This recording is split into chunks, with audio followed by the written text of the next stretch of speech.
Good afternoon, good morning, good evening, depending upon where you are in the world. Welcome to today's webinar, which is Marketing Your Business on the Web in 2025. I was just looking at this. I've been doing this particular type of session for many years. In fact, my oldest recorded item was from 2006. So almost 20 years that I've been putting on this version or a version of this presentation. My name, for those that don't know me, is Steve Scott, and I welcome you here today. If you've never met me before, I am the owner and the director of training at both the Tampa and the New York SEO Training Academy. You can find them at Tampa-SEO and New-York-SEO.com. I'm also the owner of Steve Scott SEO All-Stars membership and training program. We'll talk more about that a little bit later, but you can find that at stevescottseo.com. In addition to all of those things, I'm also the vice president of the Search Engine Academy. And the Search Engine Academy has been around since the very early 2000s, was actually the first group of people that were training people how to do SEO in workshop format over a 1-week class starting back, I think it was 2001 or 2002. I'm also the chairman of the SEA's education committee. So I basically create a lot of the material that the other trainers in our network around the globe use to train their students. I've been a web strategist and SEO consultant now for over 25 years. I actually first started offering SEO services to clients back in 1997, but I have a history in computer training that dates back to 1990 when I was working in Manhattan at companies like IBM, American Express, Pfizer, Revlon, I mean, you name it, teaching them how to use Word and Windows and Excel. Hell, even back then I was teaching them how to use a mouse because nobody knew how to use a mouse in 1990. I am a SEA, Search Engine Academy, certified master SEO trainer, and I'm currently in I think it's my 18th year actually now, teaching with the SEA and over 30 years of corporate training. If you need my help, you can find my information at the top left-hand corner of all of our slides. You can reach out to me at stevescottseo.com, email me at steve@stevescottseo.com, or you can give me a call at 888-736-7838, or even reach me on my local number here if you're in Tampa, 813-951-4484. Now, we have a lot to cover today, so if you have any questions, please go ahead and insert those questions into the Q&A box. We'll be sure to cover all the questions, although I will be going through a lot of material today, and so I might not get to your questions when you ask them, but I do promise I will stay as long as necessary to answer everybody's questions, so please do the same. We are recording today's meeting, so if you do need to bail out at any point in time, if we run over time, and I guarantee you we are going to run over time. As I was going through this, I'm like, man, there is a lot more to cover now than there was 19 years ago. I went from 25 slides, we're almost at, I think, almost 85 or 90 slides. So there's a lot going on that's changed, and I want to make sure that we cover everything. So again, if you have to bail out, don't worry about it. If you have to leave, you can check out our recording where we're going to be giving you all the information. You can always go back and see what you missed. Or if you want, you can always reach out to me with any questions you may have. In fact, if you fancy a free 15-minute consult with me, I offer this to anybody. There's no strings attached. There's no cost to this, no hard push or anything. Just reach out to me at 15min.stevescottseo.com. We can set up a few minutes to talk about anything you may be dealing with, questions you may have, or if you're just trying to find out more about my services and how I can maybe help you out. All right, let's go ahead and get the show on the road. Before we do get started, I just want to mention an upcoming masterclass that I've got coming up. This is a huge one, I think. This is going to be my Google Business Profile Masterclass. We're calling it the Ultimate Google Business Profile Blueprint. Everything you need to win the local search game, basically. So come out. It's actually going to be June 17th and 18th from 1 to 3:30. And I'm really doing that so we have a lot of time to get any of your questions answered during the live sessions, if necessary. It's only $47, and normally I charge $497 for this in person. When people come to sit in room with me, but we're doing it for $47. You're gonna get lifetime access to the replays, and we're even gonna have an additional bonus Q&A session. So if you can't make the times, you can still go ahead, join the class, and then you can watch the replays. And on Monday, the 23rd, from 1 to 2 p.m., I'm gonna have a live open session where you can come back, ask any questions. So if you've been in class and you need a few moments to get some thoughts together, or you're reading through or looking at your own site after taking class, you can come back in on Monday, ask any questions, and we'll get them all covered. Easy link to that is ssseo.pro/GBP. Get you into the location here. Check it out. Come join us. I can't wait to see you there. Also, for those that don't know, I run what we call the Steve Scott SEO All-Stars membership program. This is a membership program where you pay anywhere from $97 to $197 to $497 per month. to get access to all of my training material. Currently, we're at over 80 hours of content. We're about to add a bunch more with the GBP class as well. And we offer, access to Facebook, access to me to talk, questions, website reviews, you name it. All right. Very, very fully, very, very complex stuff from very beginner stuff to all the way to very complex stuff. Nobody in the industry that's offering training offers this amount of training, this level of training, from everything from the very beginner all the way through advanced section. The best part, you can try it for 14 days for free. Check it out at allstars.stevescottseo.com. And if you stick around to the end, I'm going to give you a very special bonus option that you might want to take advantage of. Okay, so let's talk about marketing on the web in 2025. That's starting off on the right foot. Again, we're going to assume that you know nothing. We're going to assume that maybe you don't even have a website. I don't want to leave anybody out. So just be aware that marketing your business on the web's changed dramatically over the years. This is particularly true over the last several years, where Google's focusing now on user experience, on their EEAT, which stands for experience, expertise, authoritativeness, and trustworthiness. Meaning, they want people, websites, and the people who are looking at them, they want those people that are looking at the site to understand that the person's site they're looking at has experience, they have some expertise in the industry that they're talking about, they're authoritative, and they're trustworthy. This typically comes through building links and putting out great content, getting good reviews, things like that. So it's a really important thing that Google's been focusing on. In fact, it's spoken about a lot in their quality raters guideline. So we're not going to get into the details of that today. I do have a whole session on that in our membership program, but this is some of the things that have become much more important over the years. Also, the introduction of mobile first index. Back in the day, how your desktop version looked is how you got ranked. Now it's how your mobile version of your website is performing that's going to decide whether you're going to get ranked or not, or getting ranked well. They're focusing now on speed, security, and what they call their core web vitals. And of course, now the hot topic these days and what's changing everything is artificial intelligence, whether that's Gemini, AI overviews, or AI mode. And that's strictly in Google, right? We're really talking about Google here. So there's a huge new focus in mobile, trustworthiness, the user experience itself, speed, security, and of course, artificial intelligence. Now, in the early days, it was pretty easy. All you had to do is use the right keywords in the right places on your website. Then you went ahead and acquired a bunch of links from different sources, and that became the major priority back then. And you would rank really well. Nowadays, not so much, right? And so what we're doing, you see a lot more of these days, and even back then, people would supplement organic rankings by adding pay-per-click, right? Google Ads that help drive visitors to your website. But today, there's a lot more involved, right? Now you've got a zillion different social media sites, right? Focusing your efforts on local search, particularly if you are serving a specific geographic market, that's become a dominant force in acquiring traffic from search. Of course, reviews, we all go ahead and use reviews to make decisions as far as who we trust, who we're going to go do work with. And then again, artificial intelligence is back there now too, and we have to deal with the ramifications of artificial intelligence and how people are using it to find the information they need these days, and they're not really using it in search. We'll get more involved in that as well. The general consensus is when it comes to Google, there's over 200 ranking factors that are used to determine whose site is the most relevant for any given search term. But again, we don't really know how many hundreds of sub-factors that each of those 200 factors may be. So I hear these numbers all the time, 200 ranking factors. They've been talking about that number for a long time.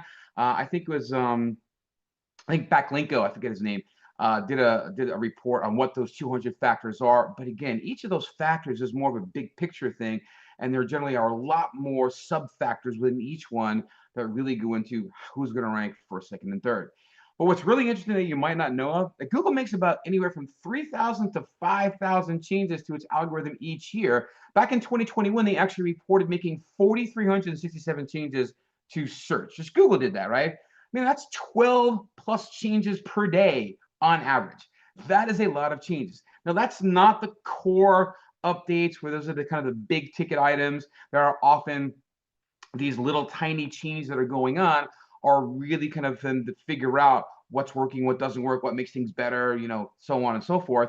And then they will kind of build that into a core update where they make a bunch of changes to try to make search better in Google's estimation for their users, which are us, right? But let's face it, what's a small business to do if there's all these changes going on, all these ranking factors, if you don't really know what's going on? So today, I'm going to try to give you an overview, right, to get you started off on the right foot, give you some specific things that you should be looking at and should be doing, and just to kind of give you a good sense of what it really takes to get ranked on the web, all right, and why it's why it's so valuable, why it's so important, and why if you're hiring out, why it's so expensive. And you may come to understand just what it takes after this is over. So what's exactly involved in getting started on the right foot? Well, here's today's agenda. We're first going to be talking about site creation, design, and redesign, and what's involved with that, on-site optimization, and then we'll talk about off-site optimization, or what we call link building oftentimes. We'll talk about local search optimization and your listings, social media marketing, pay-per-click programs or paid or sponsored ads, monitoring and maintaining your website, and staying up to date. So let's first start with the basic site creation, design, and redesign. Now, this is really the way to get started when you're first thinking about building a website. In fact, we just signed a contract with a new client to build a brand new website. They're going to be building a salon. And before we really get going with that, we want to do some research, right? And that research really involves two things: the keyword variety research, right? What do people look for? What keywords are people searching for often? Where is there potential to get ranked? What are the very hard words to get ranked for? Where is there some more specific words of phrases that we can get a bit more focused on? And also the competitive landscape, right? Who are we going up against? What are they doing? What do we have to do to beat them? What kind of menu structure do they have? What kind of content do they have? Oftentimes looking at your competitors can really give you a sense of what your website has to be like or what you have to do to compete. So research is really important before you get going. Then you want to think of a really good company name, right? This is especially true of startups, right? Obviously, if you have a business for a long time, you're not going to be changing your company name, but having a good company name that either is an interesting catchy word or phrase, or maybe is using keywords, people do that as well, we'll talk about that in a few, is an important step. What domain name you're going to select also has some value, and who you choose as a web host has some value and importance. So let's take a deeper dive. First, we want to talk about selecting the right keywords, right? This is really one of the first and most important steps in having a successful website. Not just having a website, but one that's successful in search, is researching the right keywords and the right phrases that people are actually searching for. Not guessing at what people search for, but actually knowing what people are searching for. This takes the guesswork out of what people are looking for and gets you laser focused on what's actually being searched for, how often it's being searched for, and then how hard or easy it might be to get ranked for a keyword like that. And this can kind of really help guide you in your content creation, menu layout, and other things regarding your website as well. But this really has to happen before starting any web design strategies. It's often completely ignored or totally overlooked by folks that are just getting into the business. Now, you're going to need some tools to determine what words people are actively searching for. And I even have a whole session in our membership program about what are some of the tools that you need in your tool belt if you're going to get into the SEO business. Just like anybody else, if you're a contractor, you're a police officer, I always like to joke around, if you're a Batman, in order to do your job, you need a tool belt, and that tool belt has various things in it, right? If you're a contractor, you're going to need hammers and screwdrivers and pliers and all sorts of things. Well, without those, you're not going to be able to do a good job. And the same is true in SEO. If you're going to get into the SEO world, whether as a profession or maybe just for the business that you're in, you're going to need some tools. And one of those tools are going to be keyword tools. Now, I'm not covering all the tools here. I'm not going to go into these, but these are some of the tools that are out there. Google Trends is a free tool that you can use from Google, and it gives you some ideas on what words and phrases are sort of trending, either kind of new, what words or phrases might be seasonal and cyclical. I remember working with a company that sold paint for pools, pool paint. Well, in January, the demand for pool paint is not very high. It's very seasonal. You get into, May, June, starts really ramping up. And then as it kind of the summer months come, it sort of eases off a little bit as well. So Google Trends is a great way to get some information, but it doesn't really give you anything about the numbers. You don't know how often people are searching, what kind of competition levels there are, how hard or easy it is to get found. And so one of the other tools I like to use a lot is Google Search Console. And this is only if you have a site that's existing. And Google Search Console, a really great tool. I'm going to actually open it up here for you guys and bring you into client. Let me just grab a client here.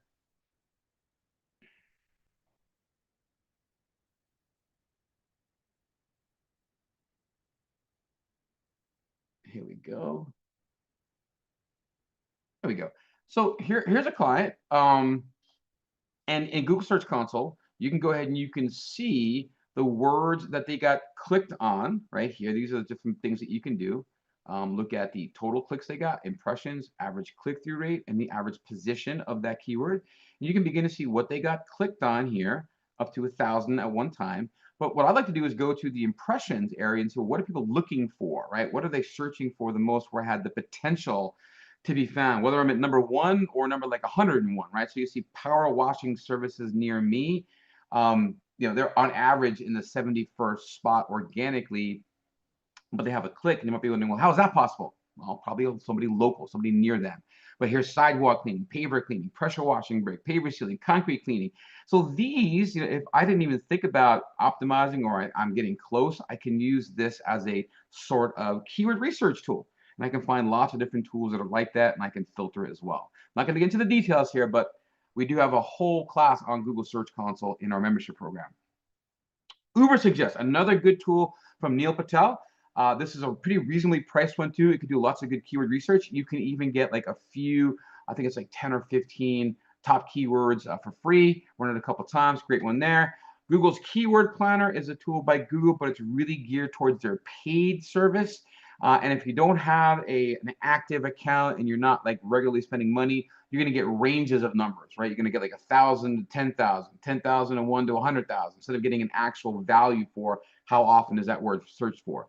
And you have a tool like SEMrush, other tools out there like Ahrefs and Moz. They have tools also where you can do keyword research. There's plenty of others out there as well, but they're paid tools. And if you really want to get into the nitty gritty and really get under the hood about competition, difficulty, and so on, these paid tools are going to be your best bet. But you are going to need a tool to get the right keyword. The next thing is selecting a great company name. Your company name is super important as well. And you'll see here, it's primarily aimed at startups or someone using like a fictitious name or a DBA. We're even seeing existing companies, existing clients even, that are considering getting DBAs just to include some of the things we're about to talk about. One of those things is, if it's possible, name your new company using a research keyword or location. So you can see here, Tampa SEO Training Academy. Tampa is the location. SEO training is a keyword phrase, but so is Tampa SEO, Tampa SEO training. Those are all keyword variations that people look for in relation to what I do, which is why I named the business that. How about the Florida Dog Training School of Tampa, right? Florida is a location, as is Tampa. Dog training is what they do, right? They do it in Florida, do it in Tampa. Or even my New York Jets fan club of Tampa Bay. Yeah, I'm a Jets fan. Yeah, it sucks for me. Hopefully we'll praying again this year like we do every year. But when I moved down here from the New York metro area, I gave up my season tickets, moved down here. And one afternoon, after a couple of green martinis, I wound up starting a Jets fan club. That was 21 years ago now. We've got over 2,500 members in the group, and we have the Jets coming into town this year, so having a big party. It should be fun. But we're using Jets fan club, New York Jets fan club. Those are kind of keywords, and then Tampa Bay in the name of the business. All right, but really important. Don't go changing your long-held company name for a more keyword-friendly name. That's crazy. All right. You don't want to change the name of your business just to do this. If you have a business, an established business, a company name or a brand name, don't change it, because nothing beats a great brand name either. You just got to make sure that you're building it. And Google's really all about the branding these days too. They really want you to build the brand, build who you are, build that trust, that authority that we talked about a little bit earlier. Okay. Something else that you want to be able to do is select a powerful domain name, like your .com, for example, right? And if possible, you want to try to obtain a domain name with your main keyword in it. Now, you do want to keep them short and sweet as well if you can. You do want to see if you can get a keyword in. You can see I've got Steve Scott SEO. I've got the word SEO in the name, in the URL. I've got Tampa-SEO Jets-fan. Now, you might be asking why the dashes, right? Well, back when I actually originally made these websites, Google wasn't very good at kind of understanding a word that didn't have a dash in it. It couldn't understand it was two words. So Tampa SEO became like Tampa SEO. It's like one word. And by using a dash, it kind of helped them understand it. They're way better now. So no big deal now. I would not recommend using dashes moving forward, honestly. I hate having to explain to people, it's a hyphen, it's a dash, it's a minus sign. It's just ridiculous. If you can get away from doing that, do that. Don't have the dash. But if you can get your keyword into your domain name, much better. or again, just make it your company name, your brand name. Now, older domains, right? Domains that have been around for a while, they tend to have more value in search than newer domains. Think of it like it's been aged like a fine wine, right? I always say that brand new websites are almost like a newborn. All they know how to do is eat, poop, and sleep, right? And they have to learn to, walk and talk and feed themselves and so on. And so they tend to have an older domain tends to have more value, and they've also been around a little bit longer, so they probably have more people linking to them, and they have more content and so on. So be careful anytime you're considering changing your older domain name to something new. In fact, we just signed a contract with a company that did just this, change an old, really long domain name to a short domain name, but didn't do it right. And they lost everything. And we're trying to fix it, help them fix it. And it can be fixed, but you got to get it quickly. Otherwise, you could lose all of your rankings, all of your history, all of your authority very quickly. And of course, you can have a marketing friendly and a search friendly domain name, right? So, for example, we had a client we took on a bunch of years ago, and they had TampaCriminalDefenseLawyer.com. And there was also like criminal defense lawyer in Tampa. It wasn't them, somebody else. Or it was Tampa Defense Lawyer for criminals. Like, it was all these variations. I could never remember which one it was. And that was the name of the URL. That was the actual home of the website. However, Palmieri Law was the name of the company, and that was the branding that we used on her business cards. It said Palmieri Law on the website. And so we just forwarded one to the other. So she was able to use the shorter, easier to remember version like Palmieri Law on her business cards, on her marketing material, and so on. We just forwarded it over to the other domain. So you can do those kinds of things too, for various reasons. I had a website for a dog trainer, was FL-Canine. Well, you might think FL-CANINE. No, it's FL- the letter K, the number 9. So what we did is we actually bought FL-Canine, CANINE, and forwarded it to the proper domain. So you can have multiple domains, but you don't want to have multiple websites. Just you can use one as a forwarding thing for the other. You also want to pick the right web host. You want to select a solid hosting provider, and you're going to get what you pay for. So don't cheap out, or you're going to pay for it in other ways. Some things to consider: well, speed matters a lot, right? Site's got to load really quick, or people are going to bail. What kind of space are you going to need? How big of a site are you going to have? Are you going to be loading tons and tons and tons of photos, or are you mostly going to be content with a picture here and there on a page? Where's your server located? Right? We have one client that's here in Tampa Bay area, but they had their servers located in California. Now, there are ways that you can kind of make that work for you, but there's a bit more technical stuff that has to go and get involved. So it's always better to have a hosting account or a hosting server that's close to your users. So know where it's located and who you're serving, right? Are you serving a local audience, a national audience, an international audience, right? Because you have a service here in New York and you're going to do work with, let's say, Australia. Well, that's going to be, kind of harder, right? You have to have a distributed network, and that takes some understanding of hosting and delivery networks and things like that. So here's some hosting options that I particularly like. SiteGround is one of my favorites, my own personal choice. My own personal sites are on SiteGround. I've used them for a long time. I forget which country they're located in, but they've got locations all over, servers all over. Hosting.com, which was formerly A2 Hosting, also really well known and recommended by a lot of different locations, as is Bluehost. WP Engine is a great one for WordPress sites. They've been around for a long time and do a really great job if you're running WordPress sites, are really kind of helping and understanding what WordPress users and owners need. And Kinsta.com, another good one out there. So, avoid the bigger shared hosting solutions. They're cheap. That's why a lot of people go there, but there are problems. Lots of times places like GoDaddy, 101, HostGator, they're cheap, $3 a month maybe, but you have tons, sometimes thousands of other domains on it. Sometimes, if you call for help, they're going to blame your plugins. They're going to blame, something else, your programmer or whatever, and they don't really help fix the problem. And so some of the better hosting options with the higher packages have good hosting, good support. They'll actually help you figure out what's going on, what's wrong, and get it fixed. So I am not a fan of cheap hosting. I mean, let's face it, even the expensive hosting will cost you like $500 to $600 a year to keep your business up and running, to keep it working, to make sure there's regular backups and so on. It is worth $500 to keep your business up and running year round, having the support that you need, and having a good server that really understands your needs. Why does this matter? Better hosting tends to have faster service, creates better user experience, and helps with those core web vitals that Google is looking at. HTTPS security issues and secure certificates. That's where you get the security, the little lock screen. Some hosts offer this for free, right? SiteGround, you get a free security certificate, no problem. If you're selling products and services or both, your hosting company can hurt or help you. If you're using shopping carts or e-commerce of some sort, well, is the tool that you're using SEO friendly? Some aren't. Most are, especially if you're using things like Shopify, some of those newer ones that definitely are very search friendly. And if you have a merchant account, some e-commerce hosts tie in better with Google Merchant Center than others do. But here's a pet peeve of mine. No matter what, please create and use email from your name at yourcompany.com. Steve at stevesgotseo.com, right?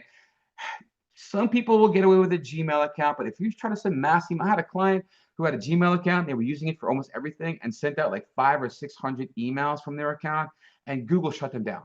Okay, don't do that. And it's much better get a branded, company named email address, and you look a lot more professional than you have if you have a Gmail account or an AOL account or a Yahoo account. Please get a real email account. All right. Let's talk about on-site optimization. What can you do on your website to help you get better search placement? All right. First thing is when it comes to designing or even redesigning your website, you want to choose your look and feel, right? Your colors, your font selections, your typography.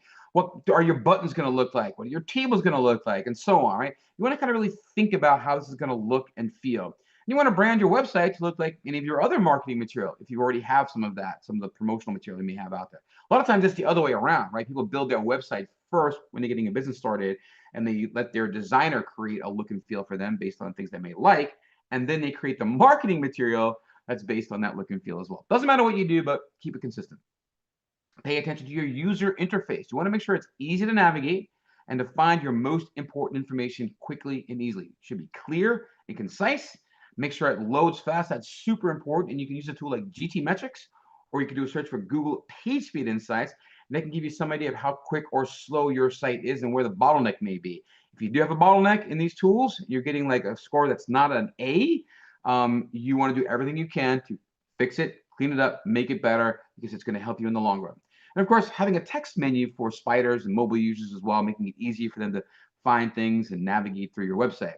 But put the focus on how your site looks and behaves on the mobile platform. That is what Google judges you on. How does it look? How fast is it? How does it rank? How does the user like it? What are their engagement rates? How far are they scrolling? All that kind of stuff is all really important, and more so than your desktop. So it's really, really, really important that if you're building a website, that you are looking at that website both on the desktop, but more importantly, looking at it on your mobile device, working on the mobile device, making sure that it is really working perfectly, even more so than the desktop, because that's what Google's going to judge you on. Once you've done your keyword research using one of those tools, well, then where do you put these keywords? Several different places. I'm not covering all of this. We have a whole masterclass on just this stuff in our membership program.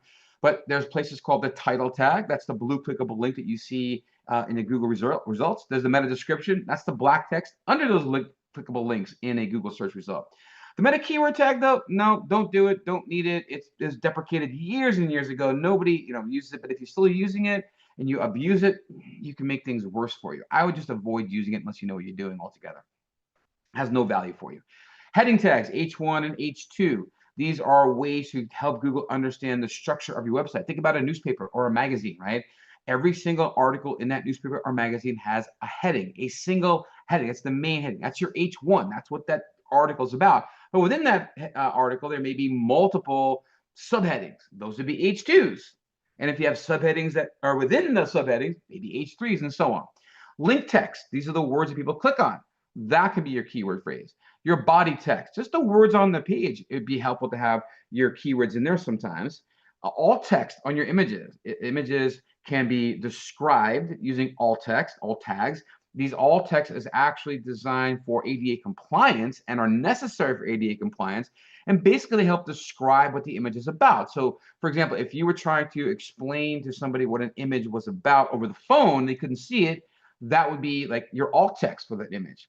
Having text that's bolded or italicized with your keywords, bulleted text on the page, your file names, the URLs, any of your subdirectories, your domain name, your .com, right? and then other links coming into your site from other people's sites, what we call backlinks. Those are all places where you will find keywords often on a website that's ranking well. Sometimes, and generally speaking, ones that are ranking really well, especially in competitive niches, they're in all those places. So every single page of your website has these things that you can place these keywords in and needs to be considered as you're building or redesigning your existing website. A few best practices are these: your title and your meta description. So again, your title is the blue clickable link here. The description is the black text that you see here. Make both of these unique for every page on your site and use them to describe what a user is going to find if they visit that page. So again, this is called a description. Well, describe what's there. Your title tag should be really more keyword rich and offer a reason to kind of come in to the website. You want to keep them short and sweet. About 60 to 65 characters are going to be shown on a Google search in a title tag. That doesn't mean that they can't be longer. They can. Don't be misled. All right. Any reporting tools, if you go over like 60 characters, they're going to say, hey, you have a problem. You have too many long title tags. There is no rule against having long title tags. There's only the fact that the first 60-ish characters are going to show. And when it's too long, you see this little ... So this particular URL, this particular title tag is longer than what can be shown on screen, and so you see the ellipse here. The other ones don't have it, means all the content in theirs is shown. Lots of folks, we've been testing this recently, are using a couple of hundred characters in title tags to try to include things like SKUs or cities or other information or related keywords, and it's working pretty well, honestly. So don't be misled and don't be scared off when your audit tool says, hey, you've got too long a character and your audit scores are lower than that. Now, your description, on the other hand, that's probably good to keep about 160 characters because your description is actually not a ranking factor. So it's not really going to help in your rankings, but it can help in getting people to come into your website, right? So about 160 characters for your description will be displayed. If it's longer than that, like you see here, you're going to get ... You could just doesn't finish, right? Featuring reviews and info on the, and it ends. So this is why it's pretty important to kind of look at your information, see what it looks like both on desktop and mobile. This is obviously a desktop search here on this side here. Be aware of that. And again, and try to include calls to action or a reason why someone should click your link and not on somebody else's, right? Like here, a roundup of the best wedding venues in Jersey City for yours at ... skyline views and so on. Typically, when you see things like this where there's something cut up in the middle, that this, generally speaking, that there isn't a description actually listed, an actual description, but that Google has just pulled a piece of content from the page of content. So you can't control what people see when you're doing that. Anyway, include those calls to action where necessary. And again, that meta keyword tag, not a ranking factor, not necessary. I would avoid it because it can't do anything but harm you. All right. Your H1 tag, another thing. This is the heading of the page. You want to have one and only one H1 tag on each page. Again, technically, you can have more than one H1, but when's the last time you saw one article in a magazine have multiple headings? Doesn't happen. So always think one H1 tag, make it catchy, make it engaging, get that user to want to read your content, and consider making that H1 in a question and use the paragraph below it to answer that question. Link text. This is the place where you can click on words in a document on a web page to go somewhere else, whether it be further down on that document, on another page of your website, maybe off to some other website altogether. But the best thing to do is to use internal links wherever it makes sense, right? And the way to do this is just kind of read through your content. And if you see an important word or a key phrase that you know you've got some more detailed information about somewhere else on your website, well, then use those words to link to that page of your website. And sites that have really good internal linking structures, they tend to do much better than those without. So think of it like Wikipedia. You know, you go to Wikipedia and like you're looking at a band, like you're looking at I like Journey. So I'm looking at Journey, and then I see, oh, I hit Neil Schon as a guitarist. And then you go to Neil Schon's page on Wikipedia. And then it shows you that Neil Schon was in Santana. And so you click on Santana. Now you're looking at Santana. And then you see Santana had the band member Greg Rowley. You go to Greg Rowley, you see, well, Greg Rowley was in Journey. And you go back to Journey. But all of those links move you around their website, keep you involved on the site, get people to look at more than one page per visit, and keep them on your site and get a little bit more depth into their visits. So really, really important to have good internal linking. So read through your site, look through your content wherever you see words or phrases that there's other content on your site that you know you have. Use those words or phrases on that page to link to those other pages, and it's going to really help boost your potential. Your URLs also should have keywords wherever it makes sense. So here is one for Florida beach weddings. When I first started working with these guys a long while ago, they had like, oh my God, they had like 40 websites, right? And at the time, back in the day, that was not a bad idea. But what was happening was Google was getting more value from larger websites that were fully about everything, and their URLs were a mess. What we wound up doing is really breaking it out to like floridabeachweddings.com/West Coast Beaches/Clearwater Beach Weddings. And then it was like West Coast Beaches/ next beach, Destin, and so on. Then you get like, East Coast beaches, and you get into all the beaches on the East Coast and so on. And so they really broke it down so that the URLs had information about location, the type of, what they were doing here, beach weddings, and so on. Much better to do it that way in the long run. Now, if you have a WordPress website, get a WordPress plugin, SEO plugin. Yoast is probably one of the big ones out there. Yoast for Shopify is now available. Yoast is also now working really well with tools like Elementor to help you with getting your SEO just right. Other great ones out there, all-in-one SEO, Rank Math. There's many other highly respected SEO plugins out there. But I recommend highly that you get one if you have a WordPress site, because out of the box, WordPress is not very search friendly. It just doesn't do the things that you might want to do. The thing I love about Yoast a lot is that it can kind of evaluate your page and say where you might be missing things. Hey, you don't have an image. Hey, your image doesn't have alt text. Hey, you don't have a heading with a keyword in it. Hey, you don't have this, you don't have that. Really helpful to have a tool do that for you. I personally use and prefer Yoast SEO. I've used a bunch of the other ones. Nothing wrong with any of them. I've just been with Yoast so long that I kind of know the ins and outs of it. But we inherit lots of sites all the time, and they've got different plugins that we have to work with. So all really good. The ones that I've mentioned, all really good. There's plenty of like Squirrely's, another one that's out there. All really good. All do a lot of the same things. So just pick one that works for you, stick with it, and make sure you use it to its fullest potential. But these tools are a must for optimizing your website. Yoast has a completely free version as well, which I love. It's easy to use. There's paid versions available as well that are not unreasonable at all. And allows you to create unique title tags, unique descriptions, allows you to add your keywords in, and lets you know what other things are going on with them. And even helps you when you're sharing things to social media. It helps you build site maps and all sorts of good stuff that really can help impact your potential for ranking your website. Now, you also want to keep an eye on usability and design. Right? You want to create lots of unique original content. We'll have more about that in a minute. You want to write killer headlines. You want to have plenty of white space. You want to deliver your content in easy to swallow bits, not huge paragraphs. Whenever you go to a website and there's like, a 5-6 line paragraph, this big giant paragraph, well, we don't read those anymore, right? We're all want everything yesterday. We want it quickly. And so you want 1 or 2 sentence paragraphs, even though they're not really paragraphs. You need that white space. You need that opening, right? If I had all of this bullet points crammed into one thing running on, with commas, you'd never read it all. But here with bullet points, space in between the bullet points, it's much easier to read, easier to swallow, right? So make sure you're delivering these things in easy to swallow bits, not huge paragraphs. You want to use bulleted lists because our eyes and our brains have been trained to look at bulleted lists in a large document because they tend to sum up information really quickly about what the most important stuff is there. Don't forget those calls to action, right? Telling people to do something, book now, call us, so on. We'll talk more about that in a few. Create that internal linking strategy we talked about a moment ago. Build links into and out of your site. You don't want to be a dead, an island on yourself. You want to link out to references, maybe to important information from your website. If you're in a particular industry that has maybe like your OSHA, maybe you want to link out to some OSHA guidelines for argument's sake. Make sure you have your contact information easily displayed and found. Use site maps so that Google can find all of the pages of your website, and use what's called structured data to help Google understand your content a bit better as well.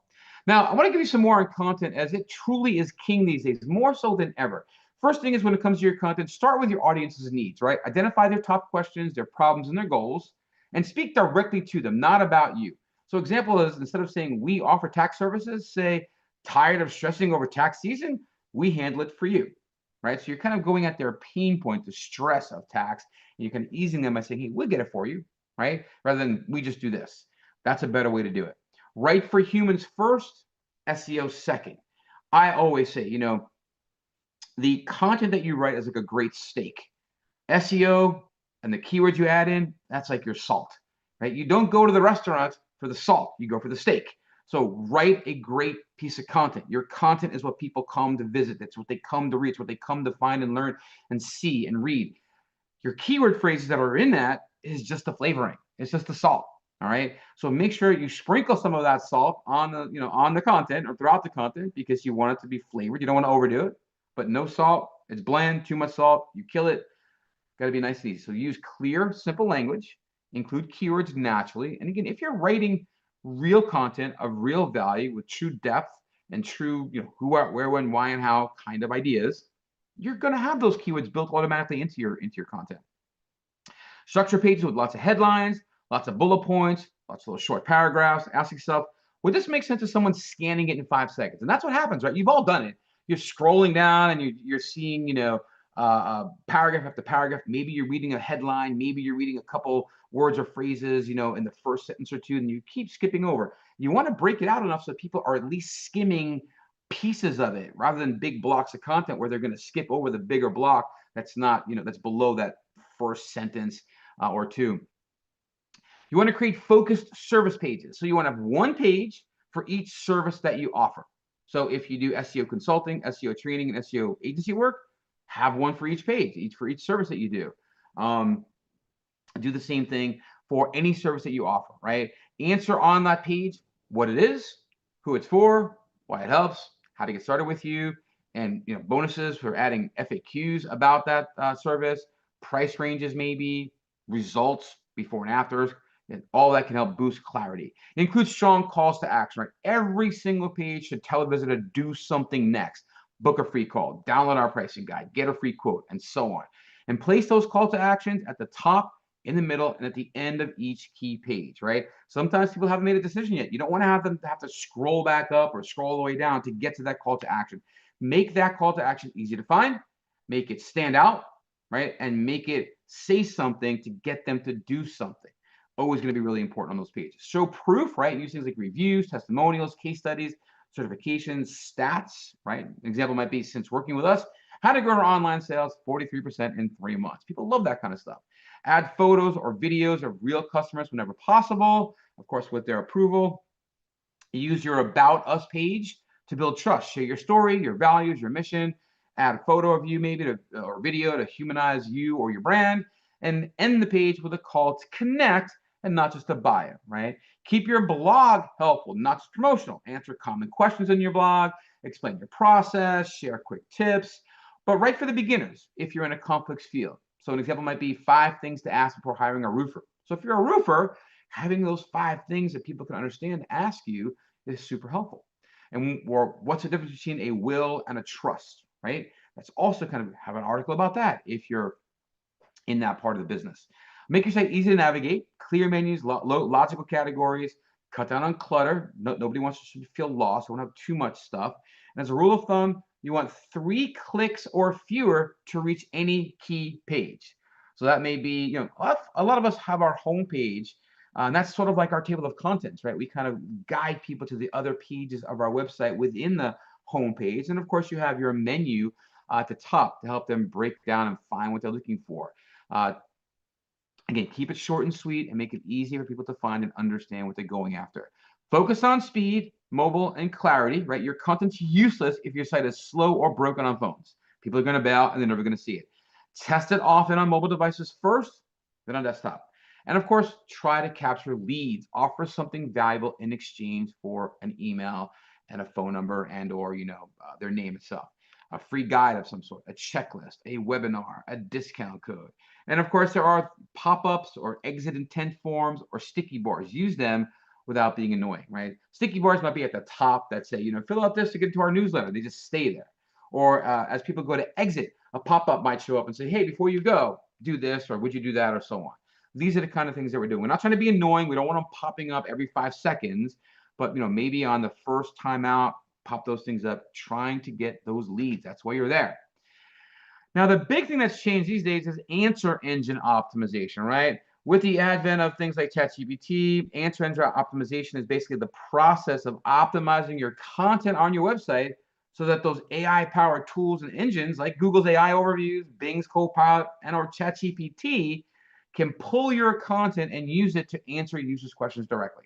We're beginning to see the ChatGPTs of the world sending traffic to our website through tools like Google Analytics. So you want to get on this right away. And instead of focusing only on ranking in traditional search results, the answer engine optimization focuses on being the source of the answers that users see without needing to click.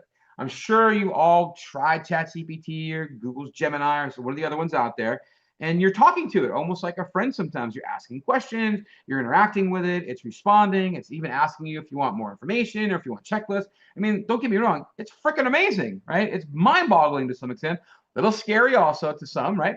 But it's just another tool in the tool belt.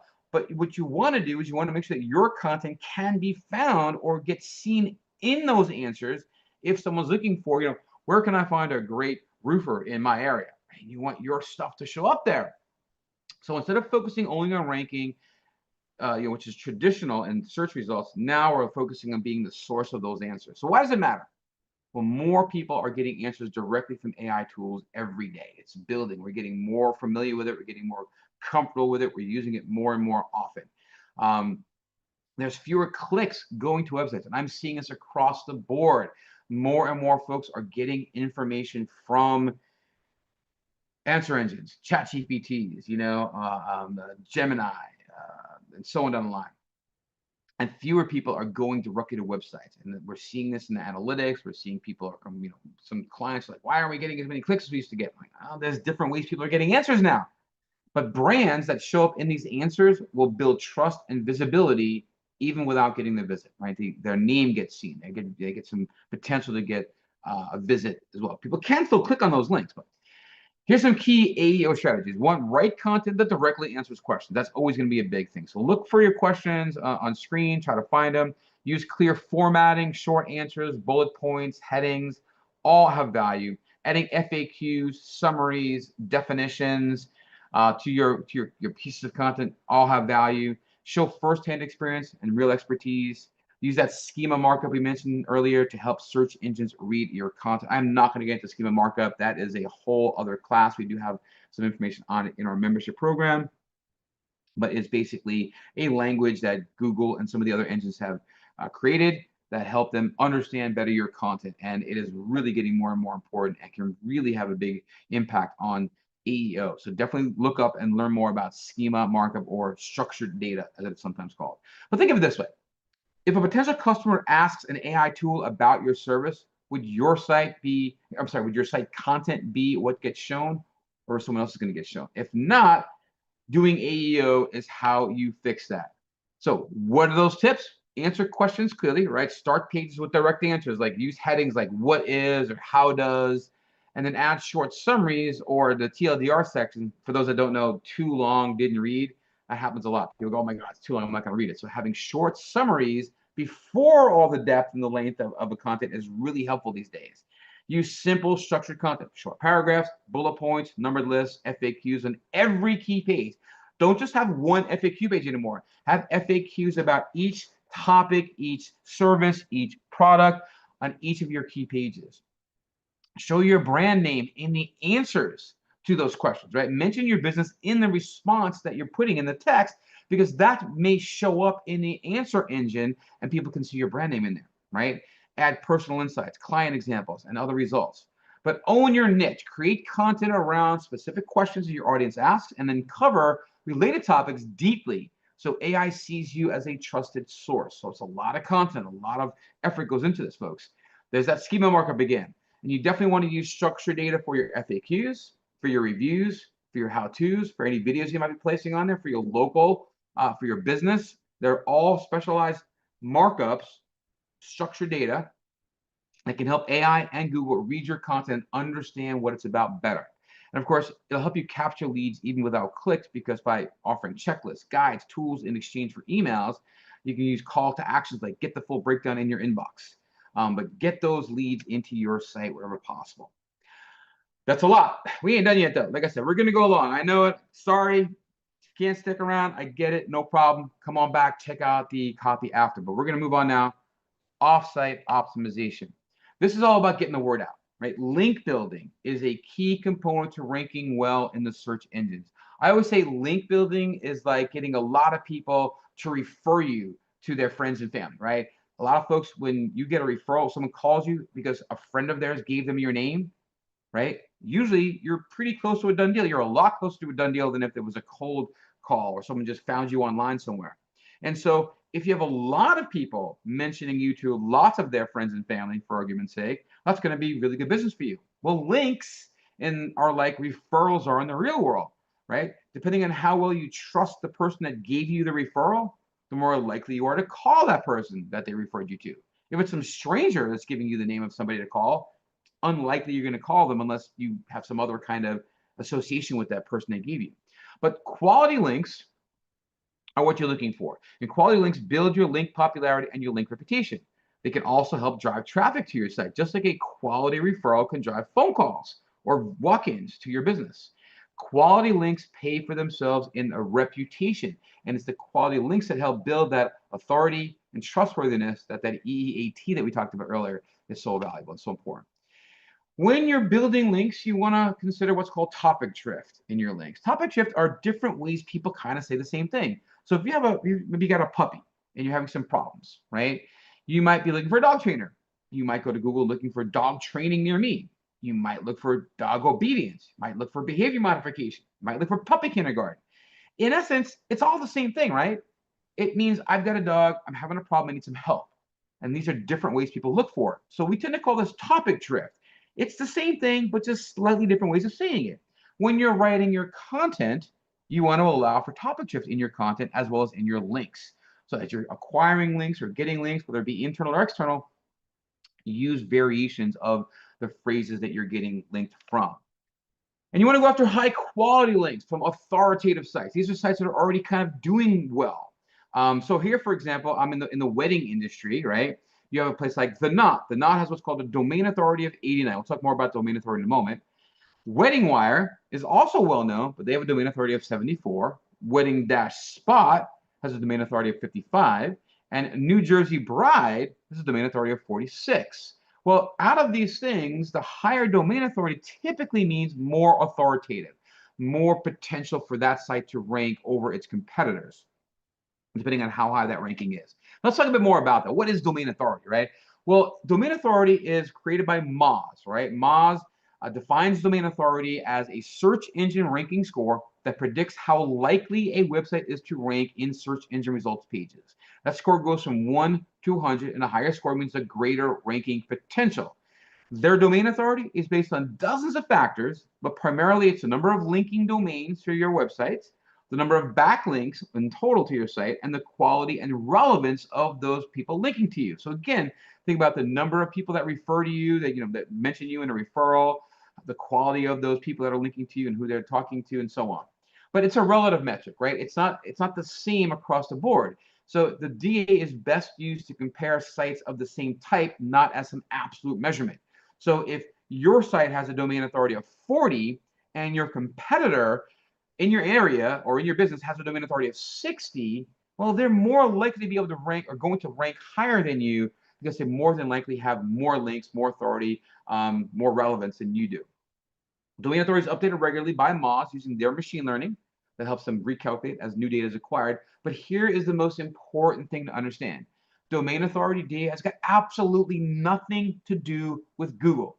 It is not a Google ranking factor. Google has no bearing on it. They don't look at it. They don't care about it. It has nothing to do with Google. It does have zero impact on your ranking. However, and it is a Moz-specific metric, all right? It helps you estimate the ranking potential, ranking strength of a domain. Now, look, if you have a domain and you have a domain authority of 2 and your competitors have domain authorities of 45 or more, well, you have a lot of work to do, right? That's why we want to do competitive intelligence and competitive research to see what are those people doing? How are they doing it? What are they doing? Are they blogging? Are they doing social media and so on? What's happening there? And the way to kind of figure this out is you go to the Chrome extension store and you go get the Mozbar Chrome extension, okay? I've had it forever. They've changed it a bunch recently. The new version looks like this. There's actually a little thing in your toolbar in Chrome. This can show you what the domain authority is of the page. 46, you have options here and whether you want how to enable it or not. This is what the bar looks like. You can dock it to the top or bottom of the page, and it shows you what the domain authority is as a whole, what the page authority is, the number of domains, and so on. And you can at least get a better sense of how many links they have. So look, they have 42.8 thousand links. Well, if you're just getting started, you're not going to be able to compete with someone that's 77.5 thousand domains that link to them for a total of 42,000 links in a whole. That's a lot of stuff going on there. And it really says to you, hey, I'm going to have a lot of work out ahead of me to beat somebody like this, okay? But it's a great tool. Go get it, check it out, at least to give you some comparative ideas. Now, what types of links do you want to get from these other websites out there? Well, you want to make sure that any links that you're building link to you using the link text that you choose. Why is that important? Well, link text is like your link reputation. And you want to vary your link text, right? In other words, you want to allow for the topic drift. Dog trainer, dog training, behavior modification. That might be the text, and it just mixes it up a little bit. So what kinds of links do you want to get? Well, one of the types of links are brand name anchor text. Not just your company name, Steve Scott SEO, New York Jets fan club of Tampa Bay, whoever else, Moz. That's the brand name of the business, and people use their name to link to the site. Maybe we have what are called naked URLs. That's where you actually see the URL on the page, and when you click on it, you're going to go to that URL. Universal anchors are those click here, view website, more, read more. And you'll find those on a lot of different sites, or when someone says, hey, if you want to check out this website, click here. And they use click here to link to you. And Google expects these kinds of links to your website. And then you have hybrid branded anchors. These have a keyword phrase like SEO services and consulting from Steve Scott SEO. So I've got my actual brand name in there and SEO services as a keyword. Image links are another type of link that you might want to get. This might be from your logo, maybe a picture of you of a headshot, products, other things like that. Those could link off to your website.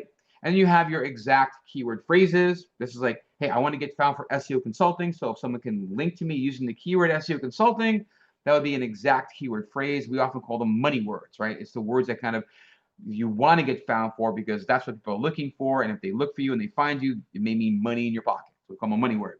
And then you have site-wide links. These typically are links that appear at the bottom of every page of a site, typically in the footer. We don't want to have site-wide links on too many sites. It can get really overwhelming, especially if a site's got thousands and thousands of pages and you have one domain pointing at you, but every page in that domain has a link to you. Not the best way to go. It's okay for internal links like your footer, that kind of thing is fine, but you don't want to have a lot of site-wide links on your site. Now, the next question is, well, now that I know the kinds of links, well, how many links of each type should I have? I'm going to just give you this list here. I want you to understand this is just a starting point. The actual numbers for you, your keyword, and your industry are going to vary greatly by the competition level, right? So this is a good starting point if you don't know or not sure.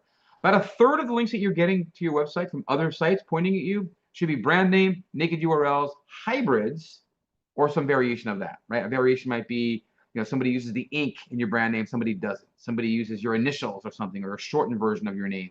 Someone doesn't. Naked URLs, maybe it's got the slash at the end, maybe it doesn't. Maybe someone put the www, maybe someone didn't, right? Those would be variations. A third of those images, so a third of those links should be images or universal anchors, right? So maybe it's the logo, product, pictures of you, or the universals, the click here, the more, the next, view website. Those would be universal. So again, if you have 99 people linking to you, about 33 of them should be the brand name, naked URLs, and so on. Another 33 should be the image or universal anchors. And the last third should be those exact keyword phrases, those money words. But here's the caveat here. You don't want more than about 2% of links for any single money word. Remember our dog training listing? You would, if you have 100 links, 99 for argument's sake, 2 would link using dog training, 2 dog trainer, 2 behavior modification, 2 obedience training, whatever. That's what you're talking about here. You don't want to go over that number because then it can look very manipulative. Because how on earth are other people around the web going to know what money words you want and get linked to? Most people are not going to do that. And if you have too many of those money words, it can look unnatural and you can actually get penalized through a part of the Google algorithm. It used to be known as Penguin. So be careful of using too many of the same money words. What kind of links should you acquire? Well, there's directories, both local or geocentric, topical, vertical in the market, local search listings, social media sites. We're going to get more into this in a minute. One-way links that are backlinks to your site, Reciprocal links, that's where you link to someone, they link to you, only where it makes sense. Press releases also. These are all pretty good types of links to acquire these days. The ones you want to avoid are paid links. I don't mean paid advertising, I mean where you pay somebody to have a link on their website to yours.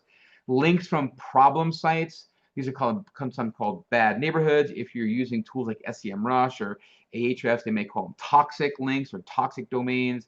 Article directories, these are sites that are just designed for links and nothing else, have no real value other than that.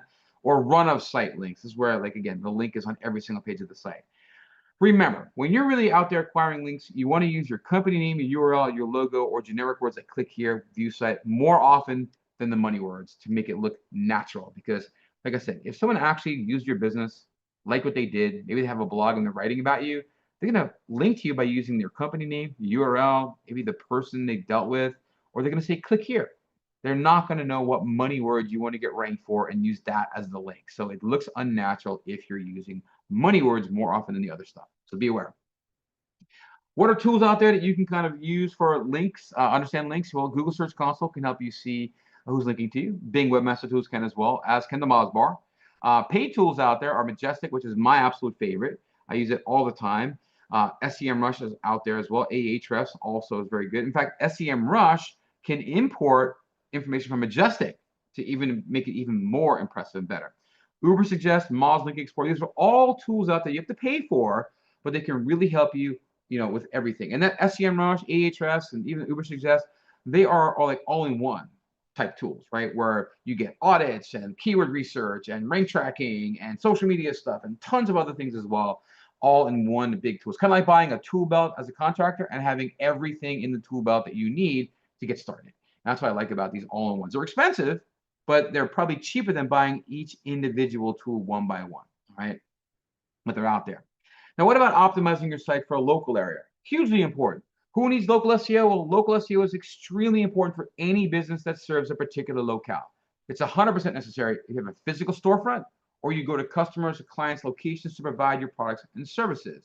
So examples might be things like local restaurants, hotels, dentists, hardware stores, plumbers, repair shops, etc. For these kind and other types of businesses, creating and implementing a local SEO strategy is critical for more sales. I have some information coming up about, we talked about earlier, about our GBP local listing. We have a masterclass that's going to go into all of this. So come check it out. Customers searching for local business solutions in many different ways, right? They might say paper sealing. Might say paper sealing near me. They might say paper sealing Apollo Beach. They might say paper sealing in Apollo Beach. Paper sealing Apollo Beach, Florida. Paper sealing in Apollo Beach, Florida, right? All of these are ways, and even zip codes, although we don't see as many zip code searches as we used to back in the day before local really took over. But people look for what you're doing in different ways, and you want to make sure that you're getting found for any of those.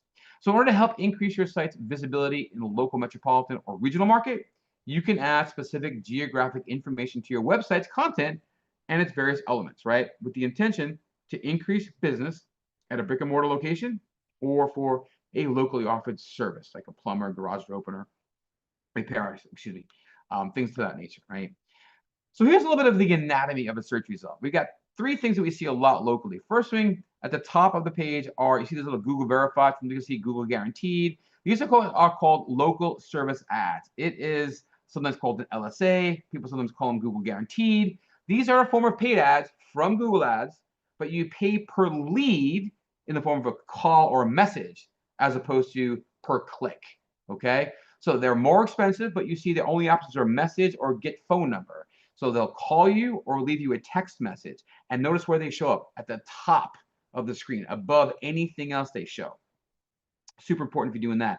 Then we've got, in this case here, we have the local results pack here, right? We've got the business here. We've got 3 locations here. This is one of our clients. We've got a little map pack in here. You've seen these before, I'm sure, a million times. Probably read some of these reviews from different people. And then you're down here, you've got your organic results, but these are heavily biased towards geographically relevant businesses, right? So if you're looking for roofers in Tampa, right, you're going to get roofers here that serve Tampa. These are going to be Tampa roofers here. And a lot of these links down here are going to be about Tampa. Even though GAF is a huge business, a huge company, they're actually showing you the Tampa page is showing up for them. So, and then your Better Business Bureau in Tampa is also there. So lots of things happening in that one. And you also are going to get, you may have noticed this newer layout on the desktop searches. It's not too new, but it's a little bit newer than it used to be. They're always experimenting and changing the way this looks and feels. And what's been interesting for me is this looks a lot like it did in the very early days of local. The only difference was we had the map on the left and the items on the right. Now it's a little different, but very similar to what it used to look like. For a while, they had the map at the top, like a big top here, and then they had it underneath it. I knew they were going to get rid of it soon enough because it was taking up too much desk space, too much eye space. And then you have your, in this case here, this is my client here for pressure washing Apollo Beach. They have a local listing and they're showing up in the organic listings as well. So always good to be in both places all at once. Now, a recent study by Sterling Sky suggests that you should put your physical address in the footer of your website. All right, absolutely a must on your Contact Us page, but you want to make sure that every page has your address on it, especially if you have like a single location. If you have multiple locations, add all 3 locations, 4 locations, whatever it may be. Now, don't get me wrong, if you have like 50 locations, you don't want to do that. If you put a primary location, but if you're a local business, you have a couple locations or just the one, make sure you're including your full address on your home, in your footer, and include what's called locally aware structured data on your web pages. And I've got a link there to a site you can go to. Include your local phone number with the area code on every page of your site as well. If you rely on calls as your lead source, it's a really good idea to put your phone number in a large size at the top of the page. Make it easy for people to find it, easy to call you, make them click the call. Way to go. And make sure that you use your official address and phone number consistently wherever you list your business. And don't forget the zip codes, as it creates a geographical relevance that the search engines understand. Super important, okay? Don't stuff page. Okay, let me back up. If you have a single location, but you have multiple service areas, right? So you are your business here in Tampa. You have one location, but you serve Apollo Beach, St. Pete, Clearwater, and so on. Well, you don't want to stuff the locations into your titles and descriptions with multiple cities or zips, right? So you would not want to do paper ceiling, Tampa, Apollo Beach, St. Pete, Riverview, Brennan. You don't want to do that. Instead, you want to try to improve your click-through rates while mixing in broad and local keyword variations to help describe what the page is about. And you also don't want to create duplicate or near duplicate content. A lot of times people will do is they'll take, they have a city page for Apollo Beach. Then they'll duplicate the same exact page, but now they'll swap out Apollo Beach for St. Pete, or they'll swap out St. Pete for Riverview, then they'll swap out Riverview for Brandon. And they'll make multiple pages, all the exact same content, but they just swapped out one city name for the next. Now, sometimes that works, sometimes it doesn't. Google's recent updates can sometimes crush you if you're doing that. If you are, now, I recommend having pages for each location, but have unique content on those pages. You want to write unique content focused on each location, maybe information about the location, maybe information about, the type of things that you do in that location, and so on. Very important if you have multiple service areas. You can create multiple pages for each location you serve, but don't hide links to them in the footer or elsewhere. Have a service area menu item, and in that area, each area you serve should have unique content. It can even include an embedded map where it makes sense. And a couple, like here, for example, this is a client of mine, Premier Pro Wash and Seal. They have, sorry, bad link there. I got to go to, let's say, Apollo Beach, right? So I'm in the Apollo Beach page now. As I scroll down, I've got information about Apollo Beach, and I've got all these other locations as well, as far as you can Riverview and Ellington, and so on. If I scroll down further, I can see, other locations down here, right? So I can go to Tampa, and then here's like at the Tampa location, and it's got information about Tampa as well. So there's a whole bunch of stuff going on here. Anyway, let's go next one. Now, if you have multiple physical locations, right, you have 2 or more physical locations, and you want to develop one page for each location you service with the name, address, phone number, and the directions to that location, and lots of other useful content about each location, you want to include an embedded map from a Google map on the page. You want to be consistent in your URL structure, right? If you have multiple locations in a city, break down by neighborhood. So you might have like, yoursite.com, location, state, city, or maybe location, state, city, neighborhood. Original Hooters is a company I worked with a while back. I actually helped them to build this out. And if you look here, Like you'll see here's like Wesley Chapel. Right? If I go to store details, the URL is now locations, Tampa Bay, Wesley Chapel, right? And underneath it says the Wesley Chapel, coming summer 2025. Some information here where they're going to be located. So it isn't even out there yet, but it's coming soon. If I go back and go to, let's say, North Tampa, now we're going to be in locations, Tampa Bay, North Tampa. The picture of the actual North Tampa location, the Google embedded map, some order pickup, hours of operation, things that they're doing, some highlights, and location highlights, location info, right? Talking about where they're near and where they're close to. This is a perfect kind of location page, okay? And then for each location page, you would also have an associated Google business profile, right? So if I said like Hooters near me, here's Odessa, Tampa, Port Richey, right? If I go click on the website for Odessa, there's the Odessa location, right? And it's got information about Odessa, where it's located, information here, location info like near the Suncoast, Pasco County, short drive away from, so on and the line. So it links directly to their page. And so do these. If I go to this website here for Hooters, it's going to go to the Port Richey location with its picture, what it looks like, and its times and its information here, okay? So it's really important that you do the same thing for your own site if you have multiple locations. And the way to embed a Google Map, I just included that here. You go to a place that you want to find. You click on the hamburger menu here. It drops down a menu where you'll see Share or Embed a Map. Click on that. Opens up this window. You hit the Embed a Map area here, and you can pick a small map, a medium, a larger, or even a custom size. If you're trying to fit it into a certain size, you can say custom size. You can type in 150 pixels by 200 pixels. You can zoom in or zoom out. What I like about this, as well, is that it actually can show the brand that you've got here. Right, your company name and your location. Much better to do that than have just the address. So you can could say whatever your business is, and then you just copy the link it gives you and paste it in where you want it, and it embeds it right there. You also, when it comes to local listings, not just Google Business Profiles, lots of other places too. In fact, local SEO is really involved. Okay, there are all sorts of different pieces of the puzzle. This is an older little infrastructure here for local SEO. It's not current anymore, but I always loved how this worked. Like if I was to highlight, let's say Google, right? Click on the core search engines, right? You see how all these things interact, some going from, some going to. If I go to Yelp, right? Key sites in the ecosystem, kind of like, okay, go into Yelp. Some are coming to Yelp, Yelp's feeding out others. So it's just very complex. And what happens is if you get into one of these, especially these data providers, you'll wind up getting into many of these other sites as well, because they all kind of feed one another, as you see.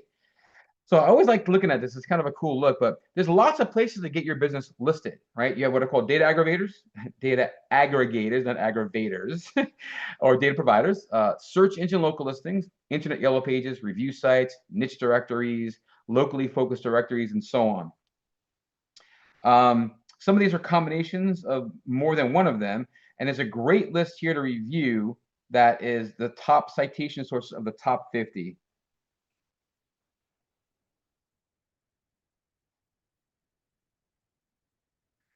And I love this one. It's got all the top 50 for the US, the UK, and so on. You've got different locations throughout the world. You even have types of industry, right? So if you're a chiropractor, you go to the chiropractors listing here, and they'll take you to the top business listing sites for chiropractors.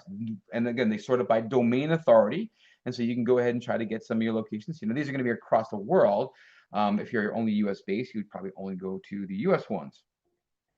Okay, let's go back here and let's break it down a bit more, right? So the top data aggregators are Data Axiom, Foursquare, and Eurostar Localese. Foursquare, yeah, you might be familiar with them as a place you used to go check in and stuff and so on. But they are basically they took over. Oh gosh, I forget who it was. But they're more now providing data to others as well. Those are the four big ones here. Your search local listings are going to be your Google Business Profile, Bing local listings, and Yahoo, right? They're also out there. Your top internet yellow pages, these are the guys here. You can go to these sites. You can see if you're listed already. If you are, you can claim it. If you're not, you can go ahead here and you can go claim or create a new listing at them. Here's your top review sites, right? A lot of them are the same. We saw Google Business Profile, Facebook, Yelp, Better Business Bureau, City Search. Niche industries. Each industry typically has some niche: Wedding Wire, The Knot, My Wedding, and so on. Um, each of these places you can go to, you can get a listing to your business listed out there. It can help build your authority. You got local search as well, right? Be sure that your business is listed in all the places mentioned previously. Be sure you claim and verify your listing. Because like I said, because of all the way the aggregators work and how they all talk to one another, even if you haven't actually asked to be in the asked to get into a particular directory, you are possibly going to be in there. So it's always a good idea when you go to a site, whether or not you know you did anything there or not, search for yourself, see if you're there, because sometimes they copy information from one another, and you may already be listed somewhere even though you haven't claimed and verified that you're the owner. But you do want to try and do that, claim and verify that you're the owner of each listing, so you can control the narrative there. Make sure your phone numbers are correct, your address is correct, make sure you put some bio or other things, fill out the profile as completely as possible, and try to keep your name, your address, and your phone number and your URL as consistent as possible. As name, just phone number, we call it a NAP. Now, it's not nearly as critical if that's the case, if they're all consistent, as it used to be, but it's still a pretty good practice to keep in mind. And even if you don't purposefully add your business to these sites, they may still be listed. So take control of those listings so you can update them, add to them, respond to any reviews that might be there. Social media, also things you got to be considering, right? And there's a lot of social media sites out there, right? The top tier ones, your Facebook, X, LinkedIn, Instagram, and so on the left.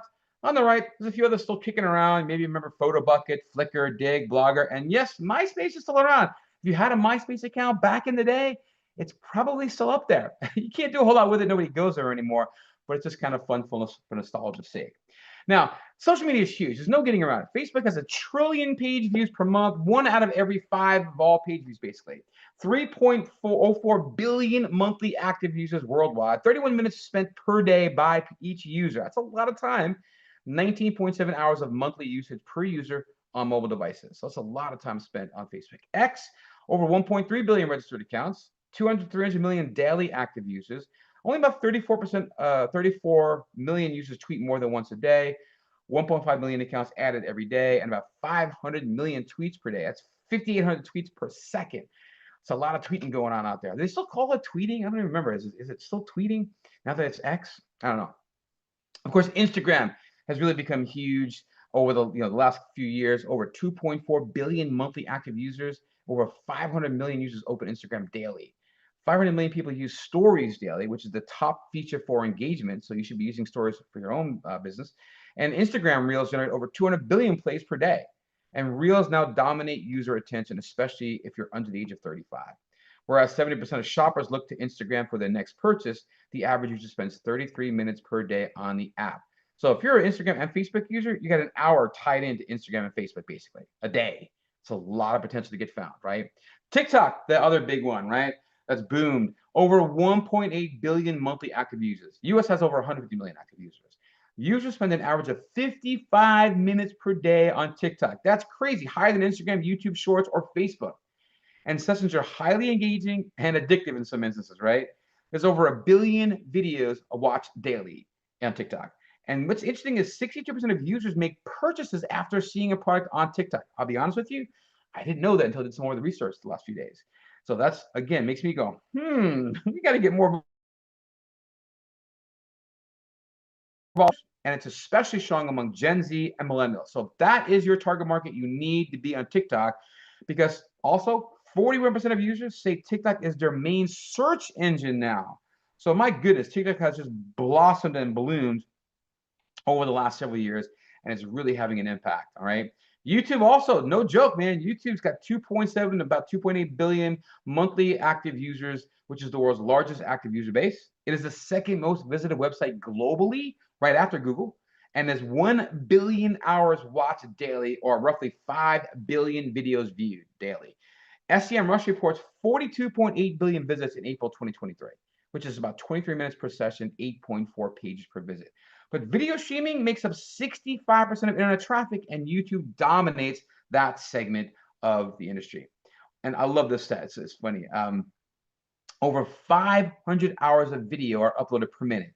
That's more than 720,000 hours per day. If you were to break that out into a 2-hour feature-length Hollywood movie, that would be there's over 2.5 million full-length films uploaded every week on YouTube. That is insane, okay? And lastly, we have LinkedIn. LinkedIn's got 1.1 billion members worldwide, about 230 million in the US. 61 million users are senior level decision makers, and content gets 9 billion impressions weekly. Big one here though, 97% of recruiters and 85% of US companies use LinkedIn for hiring. Looking for a job, get on LinkedIn. Trying to sell business to business, get on LinkedIn. It's not used as much as others are, but has a hell of a lot of value there as well, okay? When it comes to harnessing the power of social media marketing, you got to know your audience, right? Who you're talking to, their age, their interests, their location, their problems. Focus on 1 to 2 core personas per platform. Ask yourself, would my ideal customer care about this post? If they would, post it. If not, maybe it's not the right post to put out there. Pick the right platforms. Don't try to be everywhere. Match your content and audience to the platform. B2B, definitely got to be on LinkedIn. Visual, Instagram, maybe Pinterest. Gen Z, millennials, TikTok for sure. Communities or niche groups, Reddit, Facebook groups as well. Stay consistent. Use the same profile image, buy one brand voice throughout. Post regularly, about 3 times a week is your minimum. Show up even when you're not selling, right? Give information, other stuff as well. Use a content calendar so you're not scrambling last minute. We tend to plan for our own business and for clients about a month in advance. And of course, there's obviously going to be times we have to jump in and change things out, but about a month in advance. Mix your content types, right? You want to balance between valuable posts like how-to tips, advice, and resources, credibility posts, testimonials, case studies, awards you may have won, behind the scenes, photos, team members, processes, and your offers, right? Your promotions, your events, your lead mags you're giving away. The rule of thumb is 4 value posts for every 1 sales pitch. Okay, it's a good kind of rule of thumb there. Engage like a human, right? Reply to comments and messages fast. Use things like polls and questions and open-ended posts to invite responses to what you're putting out there. Comment on others' content in your web space and ask yourself, am I starting a conversation or just broadcasting? Use clear calls to action as well. Tell people what you want to do next, like DM me for more info. Click the link to register. Comment yes if you want the checklist. Don't make people guess your next step. Leverage the stories and videos in different platforms out there, right? Video builds trust faster than text. Stories and reels can be used for fast, engaging content. Short clips should be shared of tips and FAQs and customer wins or even some behind the scenes stuff. Example might be a 30-second did you know tip that can, or video that can build authority fast. And then track what works, right? Use your insights analytics to see your top performing posts. Look for any patterns, time, format, topic that are working best. Try to replicate those things over and over again and double down on what gets engagement or clicks, right? If you're seeing things getting a lot of engagement, a lot of clicks, do more of that. Redo it. Share it up a little bit. Drive viewers to your owned assets, right? Social is rented land. Move people off to your email list, to your website, to your booking or sales page. Use lead magnets to make it easy, like a free PDF or a webinar, give them a quiz or something in order to get their name or email or get them into your list. Be patient, be authentic. Social media is a long game. You're not going to jump in and be number one overnight. Real stories, not stock content. Show up regularly, even if the results feel slow, and they will at first. And then, of course, start a blog, right? Share tips, how-to, other valuable information your users are going to find useful on your website. Share those out to social media. Post regularly to your own website. At least once a week is a good rule of thumb. Keep up with other blogs in your industry, making sure to participate by leaving comments, which can also in turn get you some links from high-value sites. And link your blog to other sites that you liked or found valuable, and link your blog back to your own website, of course. And of course, I encourage you guys to please connect with me as well, both Steve Scott SEO and my Tampa SEO. I'm on LinkedIn, Facebook, Instagram, X, and YouTube. On all of them, I've got a few others out there as well, too. I've got an old MySpace account somewhere, too, but not sharing that. But you can find me on all those platforms. Please do like me, follow me, and be sure to hit me up there. Pay-per-click sponsor listing is another thing you've got to know how to do, right? Pay-per-click is a great way to get a new site started, to test new ideas or keywords, and to fill gaps in your SEO. Places where you're not ranking well, you can maybe use pay-per-click to fill some of those gaps. However, here's the big however, you must know how to set these things up right and how to set your campaigns up right, because if you don't, you're going to burn through money faster than you can blink and have nothing to show for it but an empty wallet. So please know what you're doing here. If you don't know what you're doing, hire somebody to do the job correctly. You have the main players in pay-per-click are Google Ads, right? That's the big one. Meta for Instagram and Facebook. And what's the other one? Threads, right? I forgot to include them earlier. Microsoft Advertising, right? Microsoft also has their own version. And LinkedIn. dominates B2B advertising. So think about advertising there if you're trying to get into the B2B space. There's some other paid advertising options as well. Talked about YouTube. That's coming in from Google, actually. LinkedIn, mentioned it earlier. TikTok has got a high adoption tier. Gen Z and short form storytelling is best use cases there. Pinterest for lifestyle, seasonal trends, anything kind of visual. Amazon ads, if you're going to be in e-commerce, you got to be on Amazon as well. Snapchat, Reddit for niche targeting and so on. Even Quora, Spotify are also ways in which you can pay to get out there, to get found, and so on. So they're out there.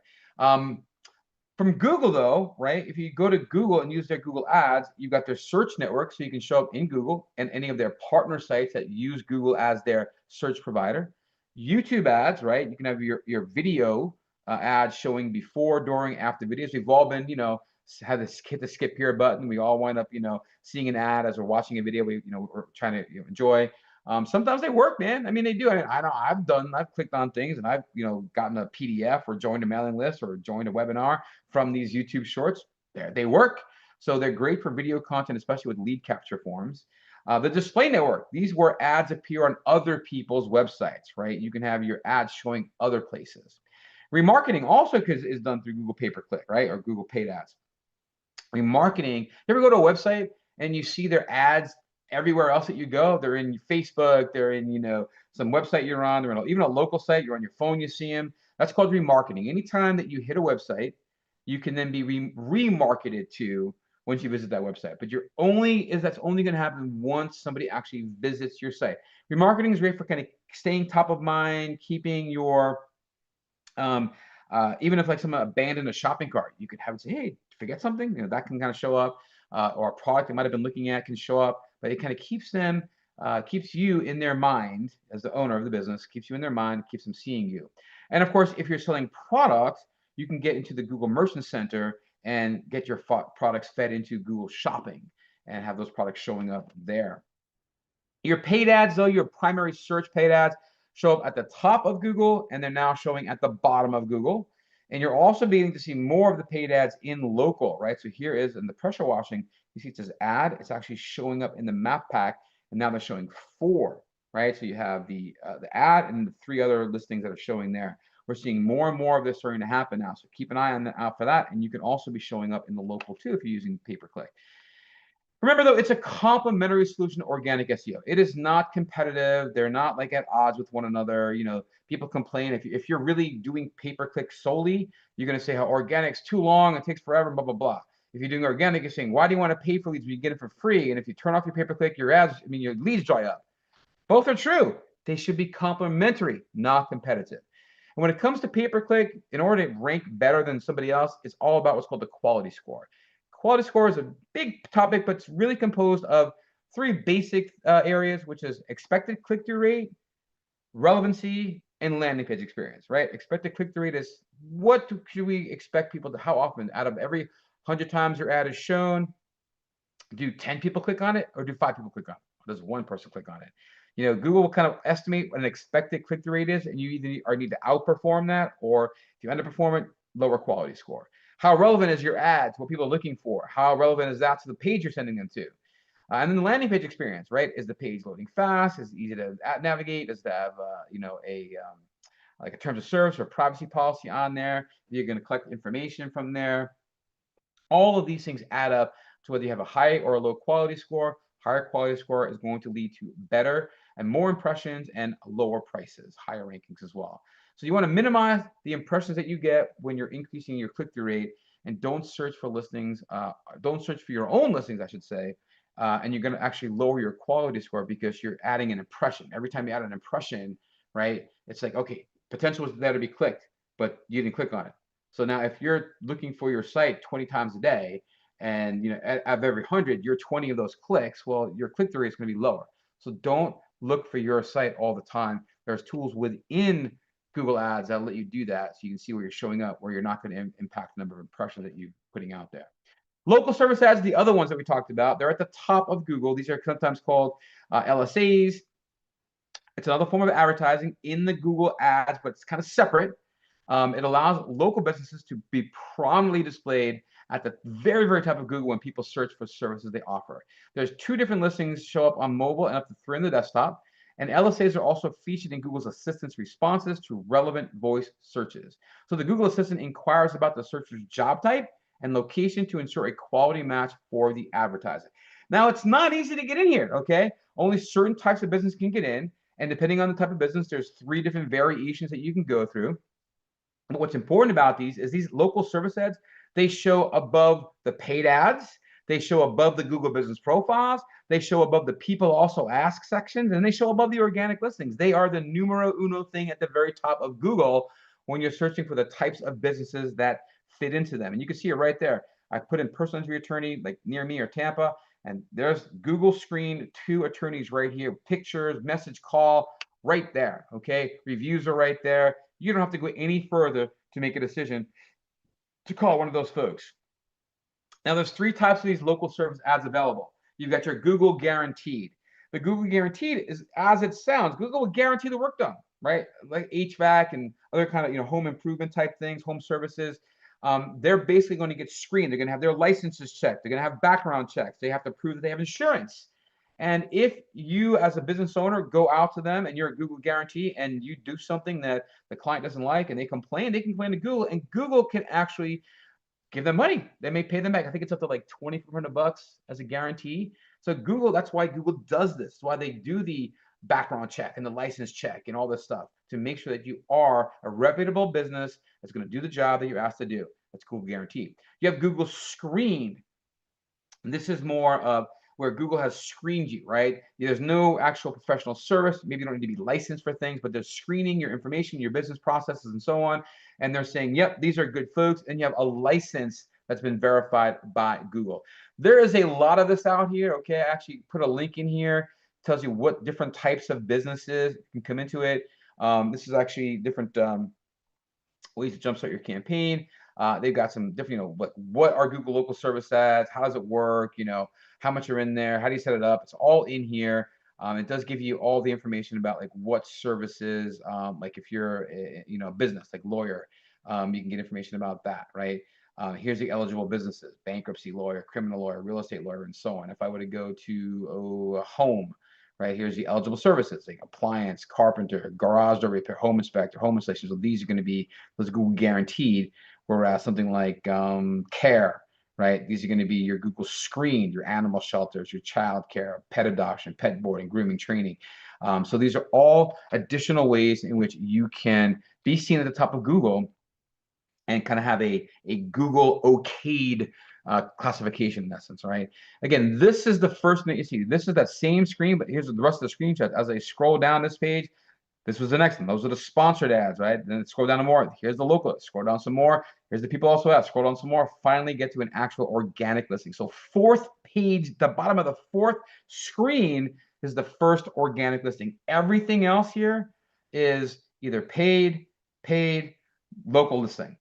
So if you're not doing some of this stuff here, I mean, you're a far way away from getting down here, and most people just don't go that route. So be careful. LSAs are pay per lead versus pay per click. You only pay for customer interactions, right? When you get a call or a message or a booking from your ad, it gives you a little bit more control over cost. So you can set a maximum number of leads that you want each week, which can help you manage your ad spend better. And lead costs will vary. I've seen them go from $5 to $90 a lead, depending on the industry. But it can change based on location, the business type, the competition, and the kind of lead that it is, whether it's a message or a direct booking. And only qualified leads are charged. Google does automatically give you like refunds if you are doing something wrong. Use cost per lead to plan. CPL is a cost per lead that can help you set goals, forecast profit, and budget for ads wisely. But they're really good. Now, whole out there, right? But the other thing you got to do now is you've done all that great stuff. Now you got to maintain and monitor your site. So how do you do that, right? Well, one of the best ways is using Google Search Console. Search Console will give you information about Google, what they see, what they like, what they don't like, what they're having problems, if there's speed issues, who's linking to you, what keywords you're getting found for, and so on down the line. You can review your paid advertising and see what maybe A/B testing is going on, try some of that out, see what words are we using, see if people are finding you for things you don't want to be found for, and put in negative keywords. You can track how your site's being used by using things like Google Analytics. I love Clarity. Clarity actually can show you recordings of people visiting your website. Love it. There's also tools like Web Trends. A lot of folks are like anti-Google. They don't want to use analytics, so you can use Web Trends or Adobe Analytics or Matomo. to kind of get some of that same tracking. This tells you a bit about what people do when they get to your website, right? Or how long are they staying there for? How many pages are they visiting? What parts of their site are maybe they interacting? Where did they land on the page? Where did they come from to get to your page?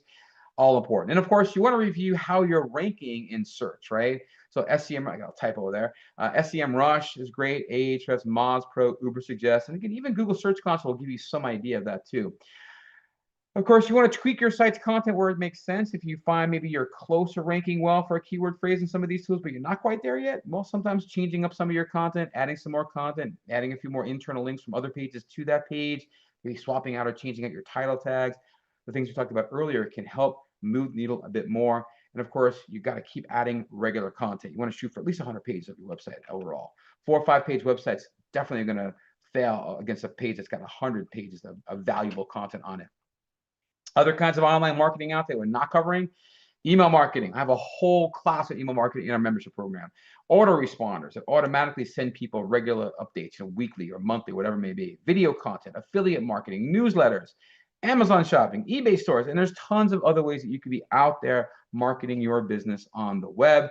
But stay informed and up to date by looking at things like how do you keep up with all this, right? Well, do what I do. I check out the Google algorithm change history. It's a great little tool. This actually will show you all of the changes that have happened since in Google since 2002. I think they go back to 2000. Yeah. And you can look at each one, what changed, when it changed. They use sort of like a weather, right? So if it's very hot, it means something's really big going on that day. Lots of times when there's big changes to the algorithm, Google's core algorithm update, we can kind of see where there's big issues going on. And then this tool will also tell you like when the updates were, what the dates they were, if it was confirmed or unconfirmed by Google.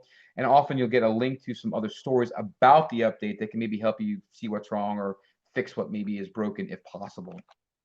We have the local search ranking factors. This used to be like the holy Bible for local search ranking factors. This was one of them from Moz. There was another one from David Mim that was also a great one, but it's been out of date for a little while. This is also a little bit out of date as well. But there's a lot that goes into what will help you rank in a local market. Again, I strongly encourage you guys to come out to my Google Business Profile Blueprint Masterclass that's coming up next week. We can talk more about it before we end. And then this tool is also really good. If this is the Penguin tool, and this can help you figure out if you may have gotten hit by a Google penalty, because if your rankings have fallen off, you might want to go to a Penguin tool and check to see, does your drop off kind of occur simultaneously with a change in Google's algorithm? And if they do, maybe a problem there. You can go to some websites, my own website. Oops, sorry, too far there. Search engine news, search engine land, search engine journal, moz.com, all have great information about what's been going on in Google, what changes are going on, not just Google, but other search engines, social, you name it. Search engine news has been that's been around as long as I've been around, because I bought my first book on SEO from Search Engine News, and I've been a member for, it's almost 30 years now. Got it in 1990, end of 1996, I think I got, maybe it was 97. So I subscribe to them. It's paid. But you get a lot of great information there, a lot of great details there. And then if you want some help, there's local tools to evaluate, like Bright Local, Local Falcon, Place to Scout, and Moz can all help you with your local listing. If you want to submit your site, you can submit it through WhiteSpark, Yext, or Local Site Submit. This is all for local help, for local citation finding, help you find other places to get listed. And of course, listen, we've been here a while, right? An hour and 40 minutes. You might feel overwhelmed by all of this. Trust me, I know. Why do I know? Because these are the things that we do for clients all the time. So the more clients we have, the more of this stuff we have to do, more involved. It's a lot. I know it. So if you need some help, I'm here, right? We offer monthly SEO services to do all that stuff for you. We have consulting services if you just need some direction or help or understanding where you might be having a problem. We do website audits and assessments to see, is everything okay with your site? We also offer on-demand SEO training courses through our membership program. And we have private SEO training where we can customize training for your company, your needs, either at your place or at mine. And of course, soon enough, live in-person training is coming back soon. I miss being in a classroom with people, looking at me eye to eye and not looking at the camera, but looking eye to eye. I'm going to start doing some of that soon, probably in the end of the third or the beginning of the fourth quarter this year. But if you need my help, reach out to me, stevescottseo.com. from the website, Steve at stevescottseo.com, or message me, call me here, or just set up a 15-minute consultation at 15min.stevescottseo.com. Happy to help. Wrapping up, we covered a lot of ground today. I know that, but the thing about all this is hopefully this hour and a half, hour and 40 minutes or so can do a couple things. Give you some basic ideas on what you need to be doing, right? Help give you a little bit of ideas on what you can do to fix some of the things in these areas and what's important. Give you some tools that you might not have known that you can use that are both free and some paid that can help you get to the places that you need to be, and just give you some ideas on how to deal with the influx of AI, how to deal with all the different social media programs and all the paid stuff that's going on, how to keep an eye on and track those things out there. Okay. Just a few more things before I let you guys go and look through the questions. Again, I want to tell you about my Google Business Profile Masterclass. It is next week, June 17th and 18th. Both days are going to start at 1 p.m. I'm going to go to 3:30 p.m. Eastern Time. And I'm going to have that bonus Q&A session on June 23rd. It's Monday from 1 to 2 p.m. Go to ssseo.pro or stevescottseo.pro/GBP to get to the page. Like I said, it's only $47 for like 6+ hours of content. You're also going to get all of the replay material for yours. It's yours to keep. And you can come back and watch whenever you want. And you get that free live session on Monday where you can ask any questions and really get the hang of it. Remember my membership program, 80 hours of content here. We talked about structured data. I've got a whole thing on structured data, right? We talked a bit about ADA compliance. We have a whole thing on that. We've talked about the tools that you need for your tool belt. We've got that. We've got everything about on-site optimization, optimizing your videos, optimizing your images. I mean, we cover a ton of stuff in the membership program. And the best bet is you can also reach out to me. You can message me. You can come into our Q&As and so on. Check out the website by going to allstars.stevescottseo.com. Or if you want, I have a special offer for folks that come out to these. If you go to mvplifetime.stevescottseo.com, we are going to give you our MVP level access. That's the $197 per month access for just $97 per month. Okay.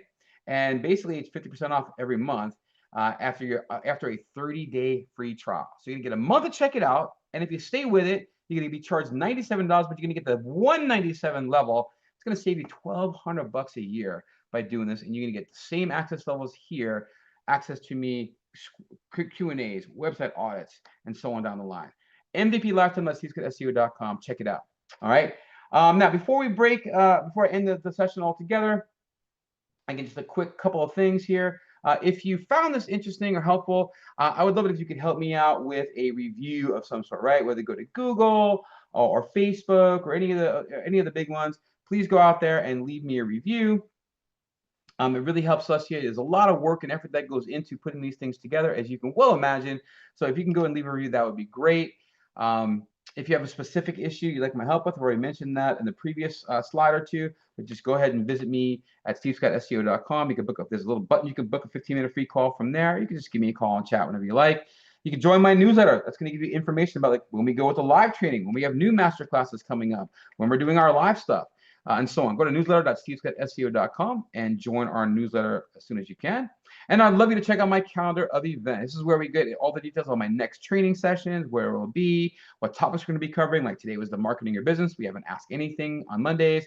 And of course, as I mentioned before, we have our masterclass coming up. Just go to calendar.stevescottseo.com to get to those sessions and see what's coming up. And then, of course, I'd love for you guys to go and subscribe to my YouTube channel. We're just closing in our 200th subscriber. I hope it'll be one of you guys. Please go join my thing, hit subscribe. Keep an eye on that. We're really trying to build that up. We do lots of things here, short form stuff, cuts from some of our other classes. A couple of whole classes that we do from our membership is in there as well. And we even have little shorts and things of that nature as well. So please come check it out. Visit my site. Okay, I'm gonna just go check the Q&A something here. I don't see anything, which I guess is a good sign. Let me check out one other thing here.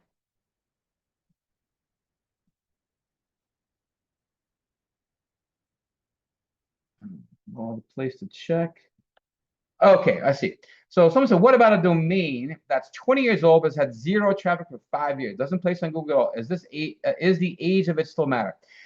Well, it's only going to matter if you actually have content on it, right? It's one thing to have a domain that's been around for a long time, but to just go buy a domain name and like switch to from what it was to something new, that doesn't work anymore. Actually, Google changed that a bunch of years back. But I have a site called Starship Compute. I actually have a site called search.engine-optimization.com. Been around for 20 plus years. It's been sitting stagnant for a long time. It's about search engine optimization. It's the agency that I've run in the past. And it's got links to it. It's got stuff that's been sitting there running consistently for a long time, but it's been sitting stagnant. Now, if I were to go in, revamp the whole thing, make it current, make it modern, start to add a lot more content, start getting it busy, it's going to have a little bit more value than if it's a brand new website because it has some links already. It's already been around a little bit, so it definitely can have some value in the long run. All right, so I have another one here. Someone asked, what's the point of being the answer given by Google AI if the user just reads the answer and leaves? How can we get them to actually click on the source, also track landings from AI Google Answers? Let me start with the last question there. Currently, there is no real good way to track any kind of landings from AI Google Answers, all right? I know there was an article I just read. I just read something from, what's his name from Rusty Brick? I can't remember his name. Anyway, currently nothing yet, but we have been hearing things that Google Search Console may begin to include things that are coming in from AI, Google Answer, AI overviews, okay? So that's the first part of that, or last part of that. So what's the point of being the answer given by Google if the user just reads the answer and leaves? That is just about branding, right? Your name is there. That's what we talked about, putting your name into the listing there. It can help for sure. So definitely want to think about doing that. And let's face it, I don't know about you, but I have gotten an AI overview, had it say show more, and then went, huh, what's this? And I clicked on a link and gone to a link.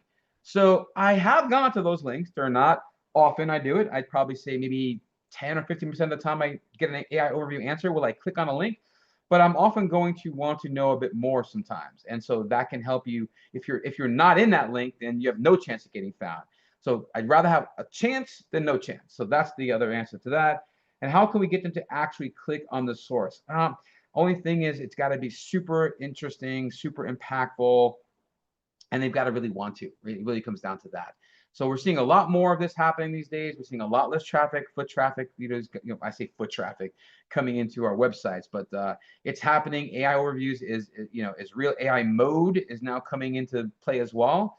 So more of that searching, but being kind of communicating like back and forth like a friend, kind of how like ChatGPT is these days. So that's something there to keep in mind too. Another question I have is lots of random websites have my site link on theirs, but they're not valuable or even in my industry mostly. Do these backlinks hurt my rankings? Great question. They can hurt your rankings. It just depends upon the type of link that it is, right? If it's a site that is de-indexed from Google, if it's a site that's completely irrelevant to your industry, your business, or let's say you're a local business here in the Tampa Bay area, and this site list is from Russia, or Portugal or something, and completely out of your topic area. Well, there's no value in that whatsoever. This is, again, where it's really helpful to have some of these tools out there that can help. Majestic can help with this, giving you some idea of good or bad tools. SEMrush, really good tool. That Ahrefs, really great tool. It'll take a look at the links. It'll look at what kind of links they are. It'll look at the domain authority, look to see if they're actually still indexed by Google or not. And you could then make a decision on whether you want to kind of disavow those links. In fact, in the membership program, we have a whole section on disavows, what they are, how to use them, how to get rid of stuff. Check it out, but it definitely can impact you if you have a lot of what are called toxic domains linking to you, or if you have a lot of these domains linking to you using money words and not your brand, not your naked URL, or some combination of that. So yeah, it can impact you. There is the Penguin algorithm is just baked into Google now. But if you have too many links from crappy websites, it's kind of like I always use the example. If people see you hanging out with gangsters, they assume you're a gangster, right? And so you don't want to be seen with the bad neighborhoods, and you don't want to have links from sites that are no good either. So be careful about that. Another one I have here is I heard or read somewhere that websites were going to get phased out. What are your thoughts? Well, I don't think websites are going to get phased out, right? There's still going to be websites. People are still going to want to know about a business. But I think what's happening is we're seeing less and less people coming to those websites directly. And I think what's going to happen as well is as AI mode takes over, as more of the searching within AI itself takes over, as we start to communicate with things like ChatGPT and AI overviews as well, like, you know, like a counselor, like a person, like a friend, like a colleague, whatever. We're going to be more, it's going to be more important than ever to have these, you know, answer engine overview and content ready for those topics, so that when people do want to know more, they can get sent off to you. You are seeing, for example, things like ChatGPT are now listing out the sources of the location. And we are seeing ChatGPT and Claude and some of the other tools that are actually reporting in GA4, that Google Analytics 4, that we have traffic from ChatGPT. So clearly, people are still going to websites when they're truly interested. And kind of the buzz we're hearing is that when people do come to these sites, they're way more engaged and way more interested than if they just kind of hit your website during initial search. So I think there's something to say about that as well. But I don't think websites are going to get phased out completely, because let's face it, you got to have something to show who you are, right? People still want to know who you are. You're still going to be going to networking meetings, giving out business cards and whatnot. People want to know who they're dealing with, what you do, what you offer, what your pricing is, communicate with you, talk to you as well. So I think it'll still be there. All right, so someone's going back. This is back to that 20-year-old domain name. The owner wants to charge me 3.5K for it. Not sure if it's really worth it, just for the age and the great URL name. Okay, so again, if you're buying a name and a URL just for the age, and you're going to be changing what that URL is, like what it's about, you know.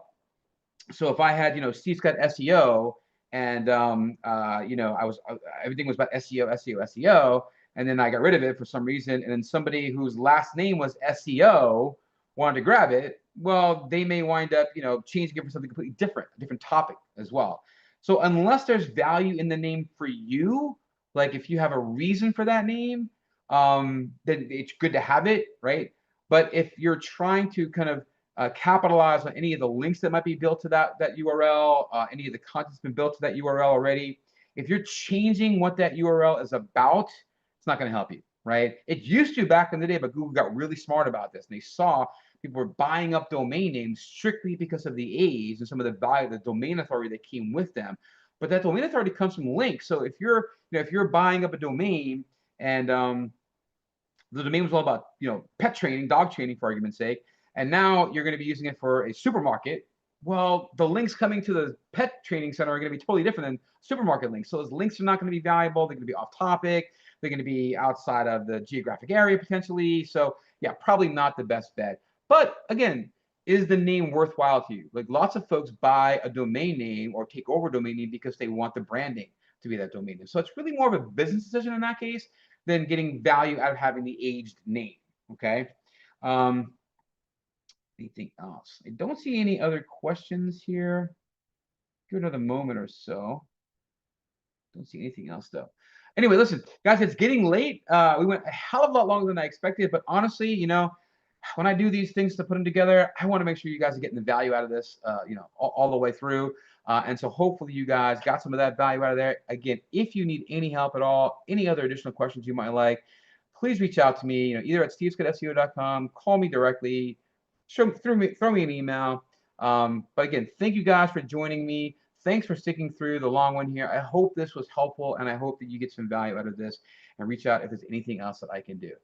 Thanks again for coming out, and we'll talk with you soon. Bye now.